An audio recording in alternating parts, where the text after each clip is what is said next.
பண்ணணும் தான் பேக் பண்ணணும். இங்கே பாருங்க பேப்பர் கட்டிங் பண்ணியிருக்கேன். நீ எல்லாமே செட் பண்ணிட்டு இந்த அளவுக்கு செட் ஆகணும். இது ஒரு பீஸ் இது ஒரு பீஸ் தண்ணி பீஸ் நான் இதை பத்திரமா வச்சுக்கோங்க. இது வந்து ஃப்ரெண்டு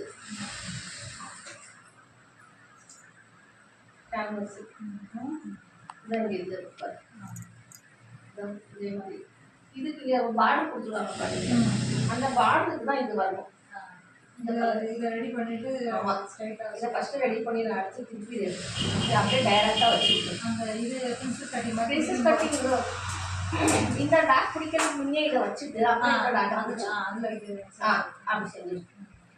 இதோட வந்துச்சா கை வந்து டைரக்ட் பைப்பிங் வந்துச்சு. கைக்கு நான் இங்கே எழுதியிருக்கேன் டைரக்ட் பைப்பிங் கைக்கு.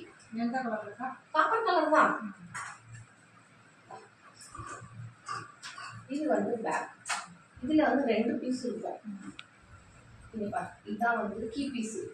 இந்த கீ பீஸில் உனக்கு எந்த வேலையும் இல்லை. இங்கே டைரெக்டாக பைப்பிங் வச்சுட்டு இதை வந்து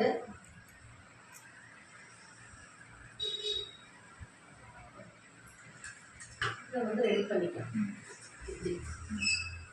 அடிச்சு திருப்பி இந்த பகுதியை அடிச்சு திருப்பிட்டு இது டைரக்ட் பைப்பிங் இதில் கட் கொடுத்துரு டைரெக்டாக அடிச்சு திருப்பி போய் இதை போய் அதை வந்து நீங்கள் வந்து இப்போ டைரெக்டாக இங்கே பைப்பிங் கொடுத்துட்டோம். இது வந்து கீ பகுதி. இது கீழே நம்ம அடிச்சடிக்கணும். அது டைரெக்டாக பைப்பிங் கொடுத்துருங்க. இது மேலே கரெக்டாக டிசைட் டைரெக்டாக வச்சு பைப்பிங் வந்து இது மேலே வரணும். இது உட்காரணும். இது எடுத்து போட்டால் இது உட்காரணும். இதுதான் ஃபைனல். ஒன்றும் இல்லை.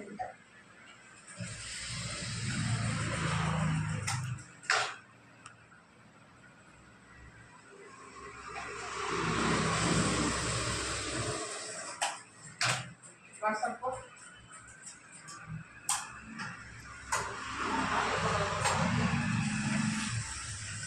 தெரிஞ்சாங்க கீழே பைப்பிங் அடிச்சிருக்காங்க. இதை அடிச்சு திருப்பி ஃபைனல் பண்ணிட்டு இது எப்படி இருக்கோ இதை அப்ளை பண்ணிட்டு இந்த நாட்டுக்கு வந்து அந்த புடவையில கட் பண்ணிக்கலாம். கட் பண்ணி நாட்டு செஞ்சுது. இல்லைன்னா செட் பண்ணிட்டு எனக்கு ஃபோன் கூட நான் வரேன். முடிஞ்சா செட் பண்ணதுனால நான் வரேன். லைனிங் இந்த லைனிங் அளவு கரெக்டான அளவு பேப்பர் கட்டிங்கும் வச்சு பார்த்துக்கோ. பேப்பர் கட்டிங் இருக்குல்ல அது கரெக்டான அளவு பேப்பர் கட்டிங் இதெல்லாம் செட் பண்ணிட்டு அந்த பேப்பர் மேலே வச்சு பார்த்துட்டு முடிச்சு அவ்வளோதான். ஓகே கட் பண்ணிடலாம்.